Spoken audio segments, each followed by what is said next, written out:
I never believed a single message could destroy 4 years of my life until I saw hers. "Dinner with Jake again?" I asked, trying to sound casual.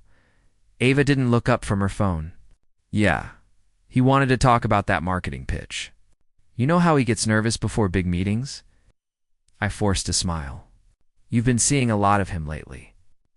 She laughed softly. "What? Are you jealous now?" "Not jealous," I said, my eyes locked on her phone. "Just wondering what you two talk about so much." "Liam, don't start," she sighed. "I'm tired. Can we not do this tonight?" When she went into the bathroom, her phone buzzed again. I shouldn't have looked, but I did. "Jake, same place. Don't forget the red dress." "Can't wait to see you again." My chest froze. My fingers trembled as I stared at the screen. The seconds stretched into hours. When she came out, I was still sitting there. "Who's Jake meeting in a red dress?" Her face went pale. "What?" I held up the phone. "You forgot to lock it." She snatched it from me. "Liam, that's private." "Private," I snapped. "He's my best friend, Ava." "It's not what you think," she stammered. "Then tell me what it is." She opened her mouth, then closed it. Silence. "Say something." I shouted. Tears filled her eyes. "I didn't mean for this to happen." "Oh, that makes it better." My voice cracked. "You were seeing him behind my back? My best friend?" "It was a mistake," she whispered. "Jake was there when we were fighting.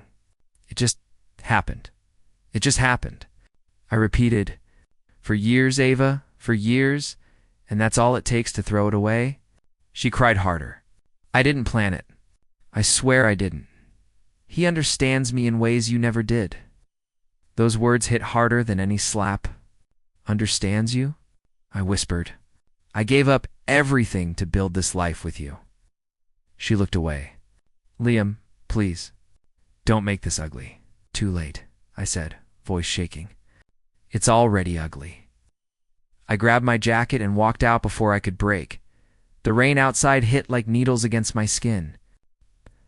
I got into my car and sat there, hands gripping the steering wheel, breath uneven. My phone buzzed again of it, calling. I didn't answer. "I see OULDN, single quotes." Instead, he picked up after 2 rings. "Hey, man. What's up?" "You really want to ask me that?" My voice was low, trembling with rage. "What are you talking about?" "You and Ava. Don't lie." Silence. Then a small, nervous laugh. "Bro, I think you're misunderstanding something. Saw the messages." More silence. I could hear him breathing. Finally, he said, "Look, it wasn't supposed to mean anything. Did you sleep with her?" He hesitated. "Yeah," the word shattered me. "Why, Jake?" I asked. "You could have had anyone." "It just happened. She came to me after your fight. I didn't plan it." I laughed bitterly. "You didn't plan it, huh? That's your excuse?" "I'm sorry, Liam. Don't ever call me again." Hung up before he could speak. The silence afterward was deafening. The streetlights blurred through the rain as if the world itself couldn't look me in the eye. I sat there for what felt like hours. My hands shook. My mind replayed every laugh, every moment, every lie I hadn't seen. Was it all fake? I whispered to myself. All of it. In that car, something inside me broke. I thought about how she used to look at me, how she said she'd never hurt me. Now those words felt poisoned. My phone buzzed again. Text from Ava. "I'm sorry. Please, can we talk?" I threw the phone onto the passenger seat and stared through the windshield. The rain kept falling, steady and cruel. I realized something then. The old version of Mitha, one who trusted too easily, who loved to blindly die tonight, and in the quiet that followed. I made a silent promise. I would never let them break me again. Not Ava, not Jake, not anyone. People said time heals everything. They never said what to do when time just stares back, waiting for you to lie to yourself. Every morning, I told myself I was fine. Every night I knew I wasn't. At work, Jake laughed like nothing happened. Ava still sent polite texts, pretending we were taking space. It was all theater, and I was the only one who knew the script had already burned. "Morning," Sophie said, handing me coffee. "You look tired." "Didn't sleep much," I muttered. She studied me. "You've been saying that all week. I'm fine." She raised an eyebrow. "That's what people say right before they're not." "You should be a therapist. Just notice things," she said softly, "especially when someone's pretending." Her words cut deeper than she realized. Pretending that's all I'd been doing? Later that day, I saw Jake in the break room, laughing with the team. Same grin, same swagger. He looked at me and smirked, like we were still friends. "Hey man," he said. "You good?" "Never better," I replied. "You sure? You've been quiet lately. Guess I'm just focused." He clapped my shoulder. "That's my guy. We've got to grab a drink sometime like old times." Old times. The phrase made my jaw tighten. "Yeah," I said slowly. "Like old times." When he walked away, I whispered, "You'll get your drink soon enough." That night, I drove to the restaurant Ava used to love, the same one from Jake's messages. They were there.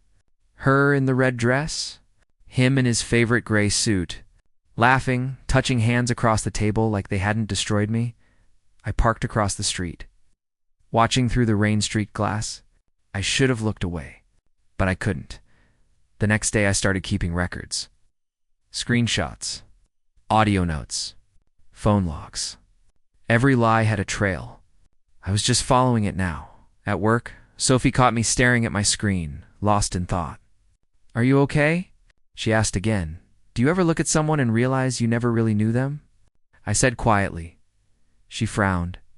"That's a heavy question for a Monday." "I guess I'm learning people wear masks better than I thought." "Who hurt you?" she asked, half joking. I smiled faintly.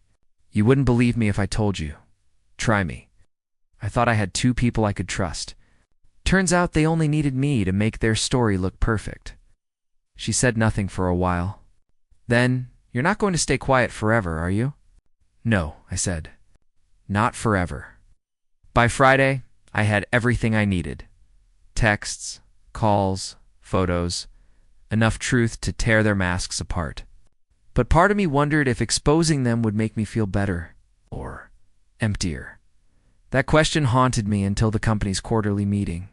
Jake stood in front of everyone, pitching a project idea I had created months ago.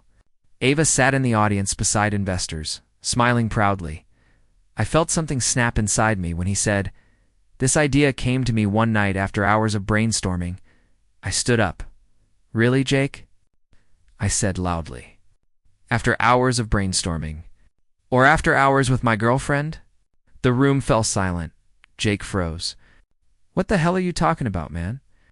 "You heard me," I said, walking toward the front. "You want to tell everyone how many lies it took to steal my work and my life?" Ava's voice trembled.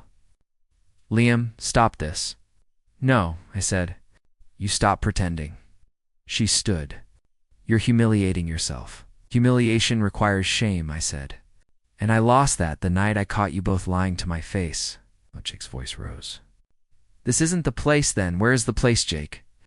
"You've already been in all the wrong ones." Gasps filled the room. Ava's face turned red. Jake looked ready to explode. I pulled out my phone, showing the projector screen the messages between them. Every word. Every lie. Silence followed. Then whispers. Jake muttered, "You're insane." "No," I said. "Just done being fooled." Ava's voice cracked. "Liam, please." I cut her off. "Save it. You both deserve each other." I turned to leave, but Jake called out, "You'll regret this." I didn't look back. "I already regret knowing you." Outside, the air felt cleaner.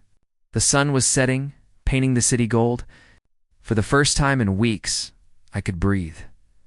Sophie texted me later that night. "Whatever you did today, I think it's the first time you've looked alive." I smiled faintly at the screen. Alive, that's what it felt like. Not healed, not happy. But alive, the pain hadn't vanished. It had just changed shape from heartbreak to anger, from weakness to fire, and for the first time, I wasn't pretending anymore. The days blurred after that meeting. I woke up tired. I went to work tired. I went to bed even more tired. Jake resigned a week later, and Ava blocked me on everything. Still, their pictures flooded, social media smiling at bars, weekend trips, fake happiness that stung like acid at the office, people whispered. Not loudly, but enough. Did you hear what happened between Liam and Jake? Someone said near the coffee machine. Yeah, another replied. He exposed them in front of the whole floor. Brutal. I pretended not to hear. Sophie stopped by my desk. You've barely touched your lunch. Not hungry. You've said that for 3 days straight. I'll eat later. She sighed. You're not fine, Liam. I never said I was. Turn softened. You can talk to me, you know. I'm better off staying quiet, I muttered. You think silence fixes pain? No, I said. But at least it doesn't make me look weak. She frowned. You don't look weak. You look human. I didn't answer. I didn't trust myself to. That night, I stopped by a bar near my apartment. The bartender smiled. Usual? I nodded. Double this time. Poured whiskey into the glass, and I stared at it like it held all the answers. It didn't. It never did. But for a few minutes, it blurred the edges. My phone buzzed. A message from an unknown number. You think you won? She's happy now. Jake's words. I turned the phone face down and laughed bitterly. The bartender raised an eyebrow. Rough night. Rough month, I said. Women. Betrayal, I corrected. Different category. He nodded. Hurts the same, though. Maybe worse, I said, finishing the drink. You don't see it coming until it's too late. The next morning, I was late for work again. My boss, Jason Miller, called me into his office. Liam, close the door. I did. He looked at me, hands folded. You've missed 2 deadlines. You were late 3 times this week. What's going on? I'm dealing with some personal stuff. I know about what happened with Jake, he said carefully. Office gossip travels fast. I clenched my jaw. Yeah, I figured. I'm not judging, he continued. But this company runs on results, not sympathy. I'll get back on track, I said quickly. He studied me. You've been one of my best employees for years. Don't throw it away because of something you can't change. Something inside me cracked. You ever have someone take everything you cared about and pretend it didn't matter? He exhaled. Yeah, I did. You get through it by showing them they didn't win. I nodded slowly. Easier said than done. He stood. You've got potential, Liam. Don't let this be your story's end. When I left his office, Sophie was waiting in the hallway. What did he say? She asked. That I'm falling apart, I said flatly. Is he wrong?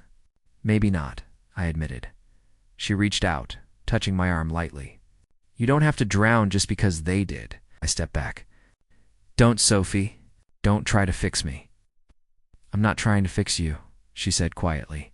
I'm trying to remind you you're still here. Maybe I don't want to be, I whispered. Her eyes softened. Then I'll keep reminding you until you do. Couldn't answer. I just walked away. The next few weeks passed like static. Work, bar, sleep, repeat. My apartment was a mess pizza boxes, empty bottles, blinds always closed. I kept scrolling through social media, hating every smiling picture of Ava and Jake. They looked happy. I looked broken. One night, Sophie called. You didn't come to work today. Didn't feel like it. Liam, you're going to lose your job. Maybe that's for the best. No, it's not, she said firmly. You're more than this pain. I laughed bitterly. You don't know what I am anymore. She hesitated. Then find out. Start by showing up tomorrow. I just stared at the ceiling until morning light hit the blinds. I went to work the next day hungover, tired, numb. Jason nodded at me when I walked in. Sophie smiled faintly from across the room. Something about that small smile. It hurt, but it also reminded me I was still alive. For now, that was enough. The email popped up at 9:02 a.m. Congratulations to Ryan Brooks, our new senior project lead. My hand froze on the mouse. The words didn't even feel real. The project name below it, Phoenix Protocol. My project. My idea, Sophie whispered from the next desk. Liam, is that? Yeah, I said tightly. It's mine. What? Her jaw dropped. He actually took credit for it. He presented it last week while I was out, I said. Guess now? It's official. She shook her head. You can't let him get away with this. I let out a hollow laugh. He already did. An hour later, I walked straight into Jason's office. He looked up from his monitor. Liam, I heard you saw the announcement. You heard? I snapped.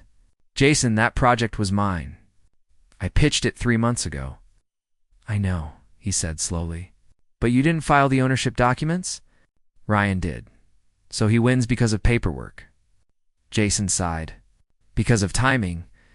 You've been distracted lately. Because I caught my best friend sleeping with my girlfriend. I shot back. Sorry if that messed up my productivity. He pinched the bridge of his nose. I'm not your enemy, Liam. No, I said. You're just rewarding the one who stabbed me twice. Liam, save it, I interrupted, turning toward the door. You'll get my resignation by noon. Sophie ran after me down the hall. You're quitting? I'm done pretending this place is worth saving, I said. Then what? She asked. You'll just walk away? I'll disappear, I said quietly. And when I come back, they'll wish they'd never known me. Her eyes widened. That sounds like revenge. I smiled faintly. No, that's justice just, dressed in ambition. By evening, I was sitting in my apartment surrounded by boxes, the city's noise echoing outside. My phone buzzed again, Ryan. No hard feelings, man. Business is business. I stared at the message until my vision blurred. Then I typed back, enjoy your spotlight. I'll build my own stage. Then I deleted his number and mine. 3 days later, I was in a small cafe downtown, laptop open. Sketches covering the table. A voice broke through my focus. You're either starting a company or losing your mind. I looked up. A woman stood there, silver hair tied back, glasses slipping down her nose, confident smirk. Maybe both, I said. Depends on the day, she smiled. Emily Rhodes, she said, holding out her hand. I overheard you talking to the barista about some AI automation idea. I hesitated. You were listening? Not on purpose, she said. But when someone mentions disrupting the system, I pay attention. Most people just call it impossible, I said. I call it fun, she replied. So what's the plan? I leaned back. A new company. One that builds what others said we couldn't. Name still in progress. Phoenix Technologies, she suggested instantly. I blinked. That's actually perfect. She grinned. Then, let's make it real. I studied her for a second. You don't even know me. I don't have to, she said. I know that look. You've got nothing left to lose, and that's the best kind of founder. For the first time in weeks, I laughed. All right, Emily Rhodes. Let's build something worth burning for. The next few weeks were chaos coffee-fueled nights, code-streaked mornings, cheap ramen dinners. Emily was relentless. You can't rebuild if you keep looking back, she'd say. Easy for you to say, I'd mutter, staring at an empty whiskey glass. She'd snatch it away, then look forward. And I did. The anger became fuel. The betrayal became blueprint. Every line of code, every business plan, every sleepless night, it all whispered the same vow. They'll see me rise. One evening, while we tested our prototype, Emily leaned over the screen. It's actually working, she said softly. It's just the start, I replied. She smirked. You talk like a man with a grudge. Maybe I am, I said. But this time, my grudge builds things instead of breaking me. Outside, the neon lights reflected off the window, painting our faces gold. For the first time since everything fell apart, I didn't feel small, I felt dangerous. I closed my laptop and looked at her. Let's make them regret ever underestimating us. Emily grinned. Now that's the spirit, boss. I smiled back, a spark burning in my chest. Revenge wasn't about destroying them anymore. It was about rebuilding me louder, stronger, unstoppable. And this time, I wouldn't need their world. I'd create my own. The office was smaller than my old apartment. 2 desks, 1 flickering light. And a coffee machine that sounded like it might explode? Emily sat cross-legged on the floor, typing furiously. If this code fails again, I'm throwing the laptop out the window. Don't, I said, sipping stale coffee. We can't afford another one. Right, boss. Add by functioning equipment to our future goals. Right after sleep more than 4 hours, I muttered. We'd been living on caffeine and stubbornness for months. The world outside didn't know we existed yet. One morning, I caught Emily staring at the whiteboard covered in notes. Do you ever think we're insane? She asked. Every day, I said. But at least we're productive about it. She smiled faintly. You could have gone to another firm, you know. Started over the easy way. I don't do easy anymore, I said quietly. Easy betrayed me. She paused, then nodded. Fair. Later that week, while we debated over UI design, my phone buzzed. Unknown number, Liam. A familiar voice asked. I froze.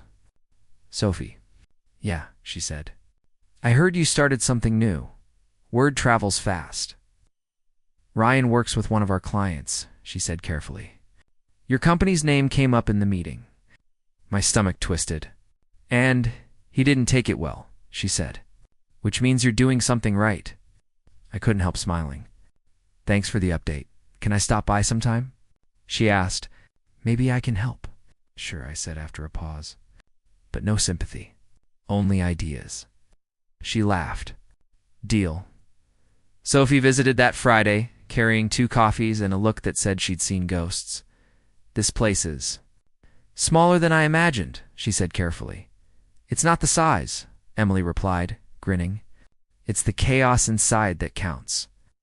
Sophie handed me the coffee. You look different, Liam? Different how? I asked. Like someone who's been burned, she said softly, but still walked through the fire. I smirked. Fitting, considering the name. Phoenix Technologies, she murmured. Rising from the ashes. Emily pointed to the screen. Speaking of rising, our prototype just passed testing. I stood beside her. You're kidding, she said proudly. It actually works.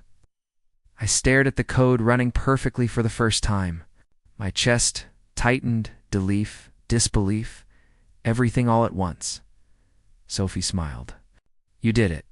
No, I said, looking at Emily. We did. A week later, we were in a pitch meeting, our first real client. A logistics firm looking for automation solutions, Emily whispered. Don't look nervous. I'm not nervous, I whispered back. I'm just sweating aggressively. She grinned. Great. Very professional. The client looked at me.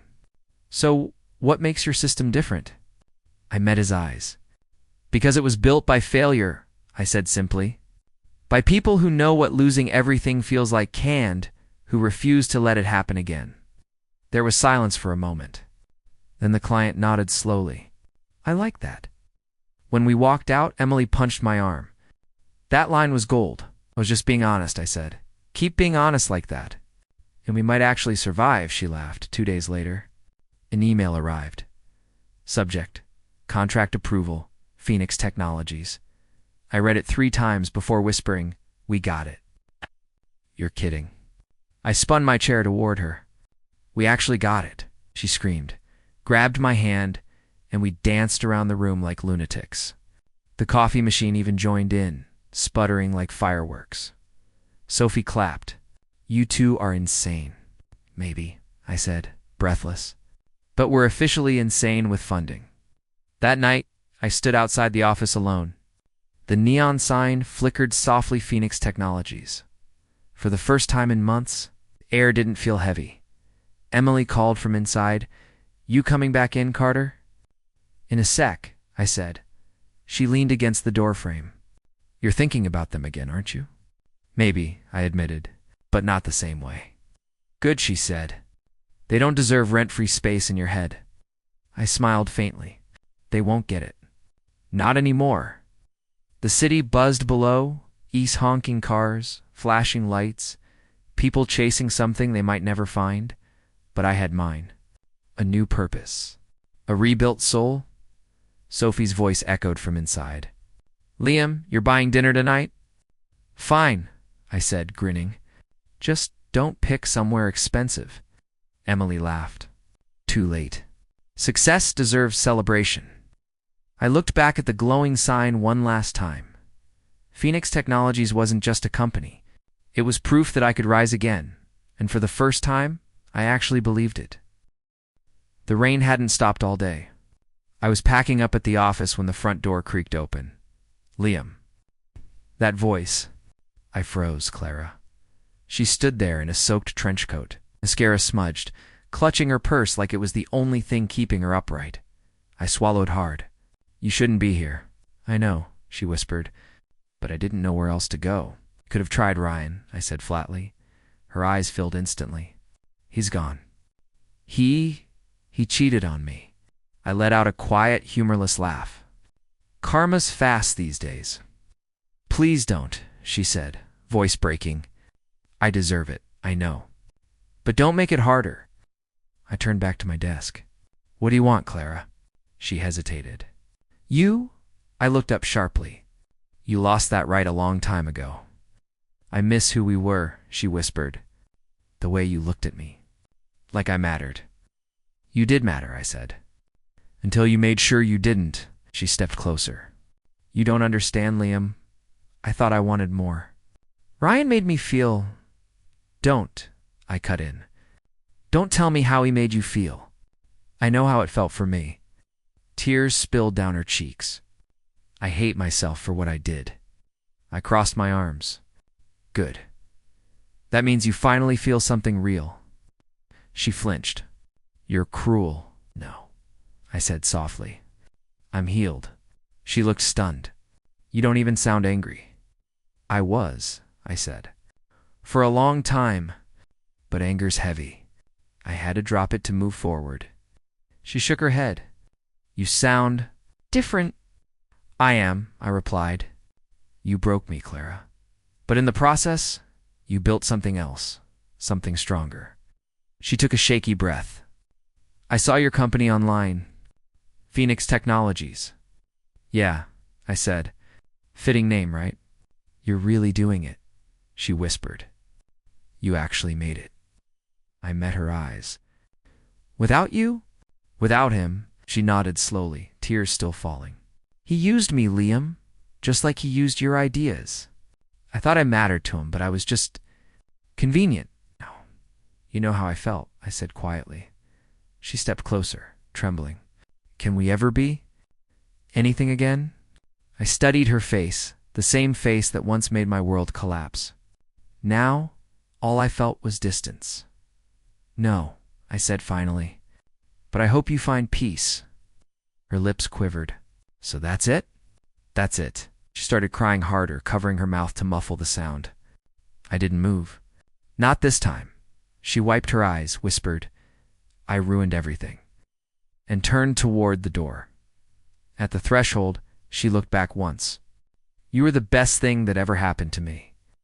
I nodded slightly. I know. Then she left. I sat alone for a long time, listening to the rain hammer against the windows. Emily's voice came from behind me. That looked intense. I hadn't even noticed her standing there. You heard? Enough to know she's hurting, Emily said softly. Good, I muttered. Maybe that's justice. She stepped closer. Does it feel like justice? I hesitated. No, it feels hollow. That's because closure isn't revenge, she said. It's release. I sighed. She said she misses the old me. Funny thing is, so do I. Emily leaned against the wall. The old you was kind, trusting, maybe naive. The new you's stronger but still kind where it matters. Kind. I laughed bitterly. I just watched someone break down and didn't even flinch. Because you've already bled enough, she said gently. You don't owe anyone more pain. I stared at her. You always know what to say. She smiled faintly. Maybe I just know what healing looks like. And trust me, you're doing it. The rain started easing outside. Emily grabbed her coat. Come on, let's get food before you drown in guilt. I chuckled. You're assuming I feel guilty? You do, she said. You just hide it behind sarcasm. I looked at her at the quiet steadiness in her eyes. Why do you care so much? She shrugged. Because you remind me what strength looks like when it doesn't scream. I smiled slightly. You're dangerous? You know that? Only to people who still live in their past, she teased. I grabbed my jacket. Then maybe it's time I finally left mine there. As we stepped outside, the clouds parted just enough to let light spill through. For the first time in a long while, I didn't feel haunted. I just felt free. I didn't have to lift a finger. Karma worked faster than I ever could. Did you see this? Emily slid her laptop toward me. The headline read, Titan Core, under investigation for fraudulent reporting. Ryan's company. I stared at the screen. He actually did it. He cooked the numbers. Emily crossed her arms. I always said he cut corners. Now it's catching up to him. Part of me wanted to smile. Another part felt empty. He built everything on lies. I just didn't think it would all collapse this fast. Maybe you just built yours on something real, she said softly. I leaned back in my chair, staring at the ceiling. You think karma's real, Em? She smirked. I think consequences are. By noon, the office buzzed with whispers. Phoenix Technologies had just signed 2 of Titan Core's biggest clients. I didn't chase them, they came to us. Sophie popped her head into the room. You're trending on LinkedIn, by the way. Phoenix rises as Titan falls. I groaned. Great, just what I need. Another headline, turning this into a soap opera.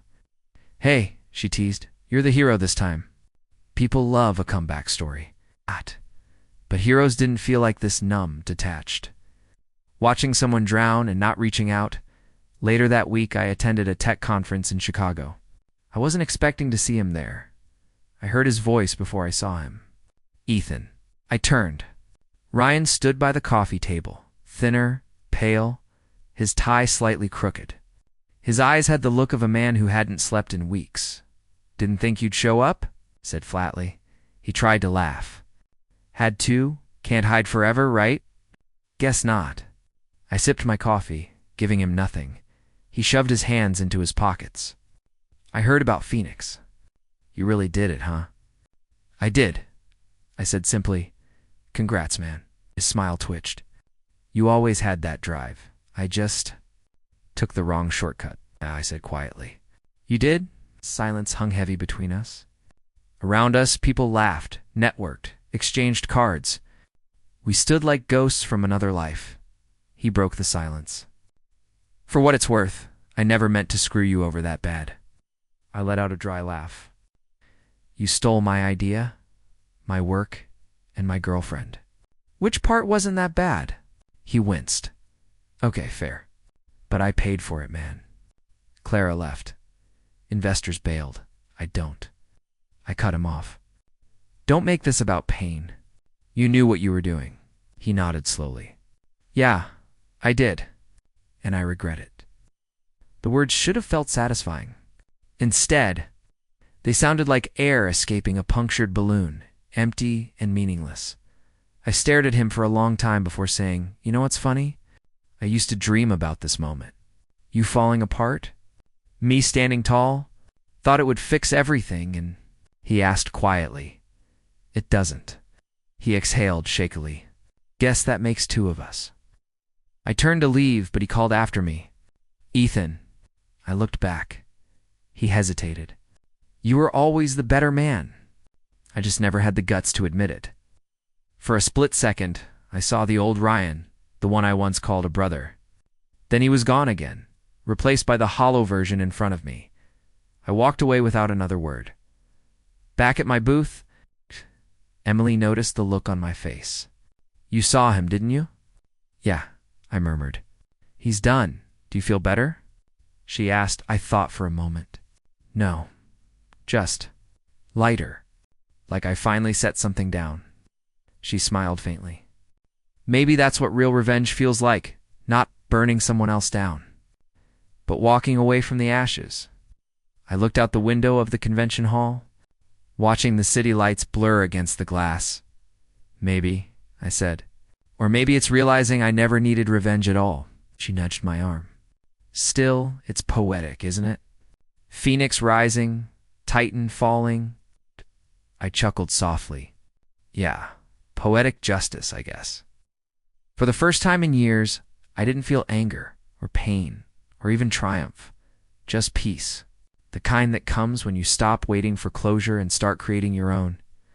And somewhere deep inside, I whispered a quiet goodbye to the man I used to be in, to the one who tried to destroy him. She showed up on a Tuesday morning, announced, just like the first time she walked into my life. Only this time, there were no butterflies. Just calm silence. "Hey," Clara said softly, standing in the doorway of my office. "You've done well for yourself." I closed my laptop slowly. "You're early. For the past 3 years." She smiled faintly. "I deserved that." "Yeah," I said. "You did." She stepped inside, her heels clicking against the polished floor. "Phoenix Technologies. I've seen the articles. You're everywhere now." "I prefer to stay in the background," I replied. "Spotlights burn people out." She looked around the office, her eyes landing on the framed logo on the wall. "It's beautiful. You built all this from nothing." "Not from nothing," I corrected. "From pain." Her gaze fell to the floor. "Ryan used to say, pain makes people reckless." "Ryan said a lot of things," I said coldly. She hesitated. "He's gone. Moved out of the city after Titan Core collapsed." Not the same." I leaned back in my chair. "Neither am I." Silence settled between us. For a moment, I could hear the faint hum of servers from the next room. She finally spoke. "I came to say sorry." I nodded slowly. "Took you a while." "No," she whispered. "I thought about it every day. The way I left, the things I said. I thought you were weak, Ethan. Too kind, too patient. Ryan made me believe success needed cruelty. Did it work out for you?" I asked. Tears gathered in her eyes. "No, he destroyed everything. And when I looked at myself afterward, I didn't recognize who I'd become." I watched her for a long time, not out of anger, just observation. "You thought I was soft because I cared. You thought loyalty made me small? You were wrong." She bit her lip. "I know. You were the strong one all along. I just couldn't see it back then." I leaned forward slightly. "You don't need to explain, Clara. You made your choice." Her voice trembled. "I just wanted you to know I regret it. All of it." "I believe you," I said quietly. "But regret doesn't undo anything. It just reminds us why we shouldn't repeat it." She took a deep breath. "Do you hate me?" I shook my head. "No, I did, once. But hate takes energy. I'd rather use mine for something better." She smiled through tears. "You've changed." "I had to. I couldn't heal while holding the version of myself that you broke." Her fingers fidgeted with the strap of her purse. "When I saw your interview last month, talking about rebuilding after betrayal," I cried. "You sounded like a different man." "I am," I said simply. "The old me needed your approval. The new me doesn't need your apology." She swallowed hard. "Then why are you letting me say it?" "Because forgiveness isn't for you," I replied. "It's for me." Her tears finally fell. "I don't deserve that kind of grace." "Maybe not," I said. "But I deserve peace." She stepped closer, her voice trembling. "If things were different, they're not," I interrupted gently. "And that's okay." For a long moment, she just stood there, staring at me like she was trying to memorize the face of someone she'd never truly seen before. "I hope you find happiness," she whispered. "I already did," I said. Glancing toward the glass wall where Emily's laughter echoed faintly from the next room, Clara followed my gaze, then smiled sadly. "She's lucky." Not the same man I left." "No," I said softly. "I'm the man I should have been all along." She nodded, wiping her tears. "Goodbye, Ethan. Goodbye, Clara." She walked out without looking back. The door clicked shut, leaving only the quiet hum of the monitors. For the first time in years, the silence didn't sting. It felt clean like air after a storm. I leaned back in my chair, closed my eyes, and exhaled. No anger, no longing. Just release. Forgiveness wasn't about erasing the past. It was about freeing myself from it. And in that moment, I finally was. The office smelled like fresh coffee and cinnamon rolls. Stark contrast to the nights of instant noodles and exhaustion that built this place. Today wasn't about work. It was about Phoenix Technologies. Our first anniversary. Emily leaned against the counter, arms crossed, grinning. Can you believe it's been a year? I laughed, shaking my head. Honestly, some days felt like a decade. Sophie twirled a pen in her fingers. You're still grinning. I half expected you to be miserable. I was miserable, I admitted. Just not today. Emily bumped my shoulder. You should be proud. Look at this place. Look at us. I followed her gaze around the room. Posters of milestones, client certificates, our first big prototype framed on the wall. Each one a reminder of nights when I thought I'd never make it. Sophie smiled softly. Remember when you told me you'd build your own stage? Looks like you did, I chuckled. Yeah, never thought the stage would come with so much caffeine and code. Emily laughed. And don't forget sarcasm. Lots of that, I smirked. It's my specialty. Sophie leaned in. But really, Liam? You've changed. I mean, the old you would have crumbled under the weight of everything that happened last year. Yet here you are, laughing. I nodded slowly. The old me. He died the night I saw them together. Clara and Ryan. Everything that hurt Mitt burned me down, and I had to rise from the ashes. That's the new me. Emily's eyes softened. You're not the same man I met in that tiny cafe. You're stronger, sharper, more. Alive, huh? I said, smiling faintly. I didn't think I'd feel alive for months after the betrayal. I thought revenge would taste sweet. Turns out, it's building something real that feeds the soul. Sophie raised an eyebrow. Poetic, Mr. Carter. I laughed. I'm full of surprises. Emily nudged me playfully. Surprise number 1. You survived Titan Core, betrayal, heartbreak, and made it out without losing yourself. Maybe I lost the old me, I admitted. But I gained something better. What? Sophie tilted her head. So you're saying pain was necessary? I shrugged. Necessary isn't the word. Transformative. Every sleepless night. Every mistake, every time I doubted myself, it all brought me here. Made me appreciate the moments like this. Like right now. Emily held up a cup of coffee. To Phoenix Technologies. 2, rising from fire. To us, I said, clinking my cup against hers. Sophie joined in. We laughed. Genuine laughter. The kind that starts in your chest and leaks out your eyes. I realized then that for the first time in years, it wasn't hollow. Sophie leaned back, smiling. You've built more than a company, Liam. You've built a life worth living again. I'll let the words sink in. A life worth living? I glanced out the window at the city lights flickering below. Each one a story, each one a reminder that the world kept moving no matter the heartbreak. Emily smirked. I hope you're taking notes. 1 year from now, we'll celebrate bigger. Maybe champagne. Definitely less coding. I'll hold you to that, I said, smiling. Though I have a feeling we'll never stop coding. It's addictive, Sophie laughed. And so is success, apparently.